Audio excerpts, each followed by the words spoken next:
Well, hi, thanks for joining us for another episode of Money TV. So glad you could be with us. I'm Donald Baillargeon. Of course, Money TV is the program all about money and what makes it happen. But let's digress just for a moment, because just as the world is beginning to show signs of pulling out what will be remembered as the worst economic downturn anyone under the age of 70 can remember, we've now got to turn our eyes, ears, and worries away from money and finances and look over our shoulders at that proverbial whack job over in Iran, Ahmadinejad. Now, we've been hearing about Iran's peaceful pursuit of nuclear energy, all the while listening to Ahmadinejad insult our leaders, thumb his nose at the world, and pretty much act like a drunk falling down into the cake at someone's wedding.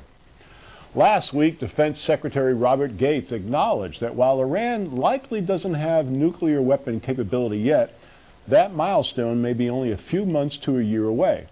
General David Petraeus, head of U.S. Central Command, said the one thing that keeps him awake at night is Iran, and this is coming from a guy in charge of fighting a war in two countries. Now, let me repeat that from a moment ago. Iran could have a working nuclear weapon in 1 year. So what are we doing about it? Well, the nuclear summit was just held, and everyone was kissy, huggy, feely, friendly, and disarmament agreements were signed with Russia, and limits were put on how the U.S. would use nukes to respond. But one thing was decidedly missing. That's right, wacky doodle Ahmadinejad.